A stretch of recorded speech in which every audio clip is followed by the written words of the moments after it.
sometimes low moments when you won't want to get out of bed. You just want to stay there. At times you won't want to come out the house. It's hard living. Life is hard. It's hard handling just the tragedies of life. It's hard. When you're working on something and you put everything you have in it, and it doesn't work out, you lose your money and other people's money. It's hard. You will go through things, and while you're going through them, you can't understand why it's happening to you. See, the point is, you don't know how much future you've got. What's gone is gone. There's absolutely nothing you can do about it. Some of you have had divorces. Some of you have probably had bankruptcies. Some of you have had terrible things happen in the past. But what's gone is gone. It's in the past. And to spend your time focusing on the past is to spend the only thing that you've got, and that's what's right here, right now, because the sand never stops running. This is all we've got. And to spend your time now thinking of what happened there is making absolute certain that the future is going to be the same as the past. Now, I don't suppose many of us spend a lot of time thinking about that. A lot of us spend a lot of time making that error. Now, you can either accept that or you can get to work. That's all it is. You just begin. You do the math. You solve one problem and you solve the next one. Whatever drama you may be dealing with, this is not the end of you. No matter what it is not the end.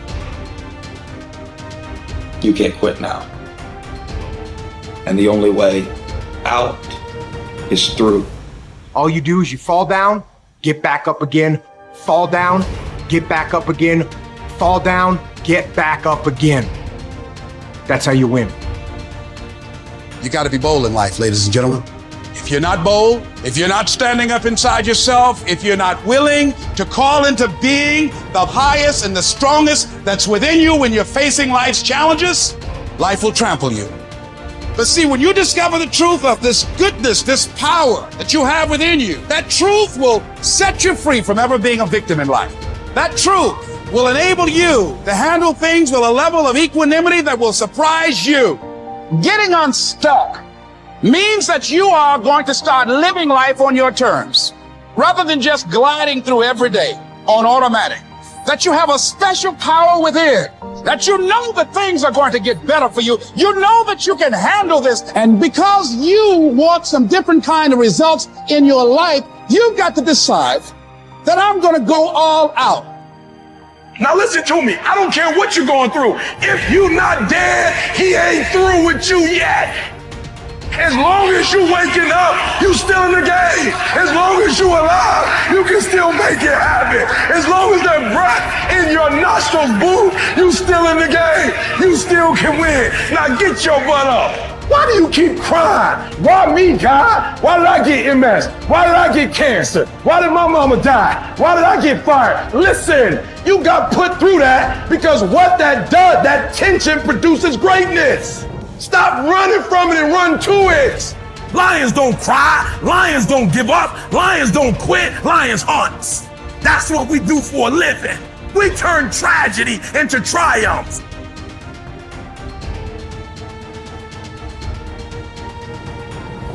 You'll never obtain any substantial measure of material wealth if you insist upon living your life as if you are looking back through your rearview mirror on your automobile. Nevertheless, it seems to be a very common error which many people have turned into a habit. Let the dead bury the dead. Let it go. I don't care how bad it was, let it go. 5 years from now, 10 years from now, when you look back in retrospect at that terrible thing that's happened, you're going to find it was probably one of the best things that ever happened to you. Advancement of all kinds is preceded by a crisis. The greater the crisis, the greater the opportunity for advancement. Or you could put it another way. You could say, out of all confusion comes order, a higher degree of order than that which existed prior to the confusion. Because you see, the confusion was a learning state.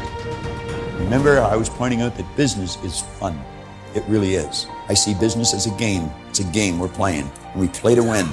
And when we're winning, we're having fun. And when we're losing, we're learning. Let's treat both of the experiences exactly the same. They're learning experiences. Now we say, remember the old adage which says, let the dead bury the dead. Stop looking back on your life and worrying about the things which have already occurred and which you can no longer alter. That's like trying to change the time you got out of bed this morning. You're never going to be able to do it. That stands for eternity. You cannot go back and change it, since you cannot let it go. Pursuing that kind of mental activity will never lead to anything worthwhile, any worthwhile accomplishment in your life. You should understand, moreover, that all accomplishments in your life, you should understand, moreover, that all of the great achievers of the past have been visionary figures. They did with their life what, like Scott was saying, he does with his music. He heard it in here. They see their life in here. They're building visions of a great future. We've got a vision of a great company. We've already got a great company. We want a better one. We serve a lot of people. We want to serve more. And as we do, we receive greater rewards.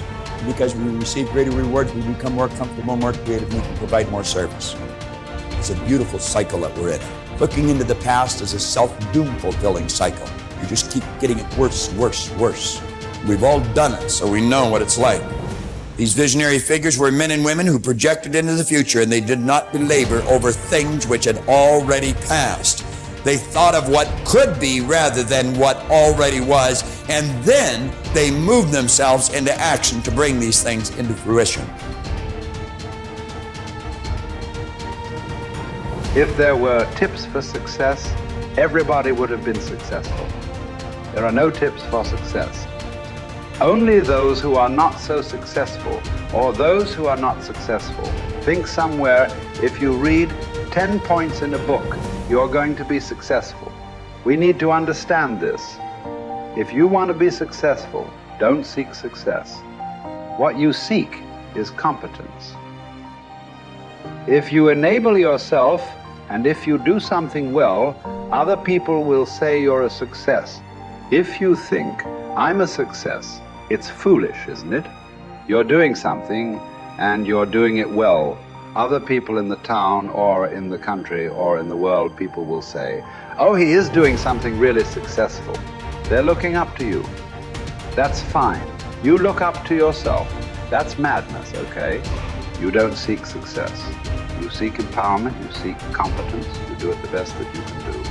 You cannot do as well as somebody, but you can do the best that you can do. So if you do your best, if your best is good enough, world will recognize. If it is not, you will be happy. So what does success look like? What does it take? Well, you know, I know family and friends who always have their breakfast on time. And after breakfast, of course, they must have coffee. After coffee, of course, they must light up a cigarette and sit there nicely because they're trying to become peaceful. And then they will go to work, come back home exactly on time for lunch, eat lunch, rest for 1 or 2 hours, sleep, then evening have 1 tea, and then smoke, and then again go to work. And at 8 o'clock, 8:30, they're back home for dinner, and then maybe other things, drink and this and that and whatever. But those who have been very successful, either in music, sport, art, business, spiritual process, doesn't matter what, those people never know when they ate, when they slept, when they got afternoon rest. So those who are committed to being successful with whatever they're doing, one important aspect of their life is they're not settling down wherever it's a bit comfortable, because comfort will happen when they lower you too in the grave. Very comfortable you are, you know. Right now, it's about ensuring that there is profoundness of experience and there is impactfulness of activity. Because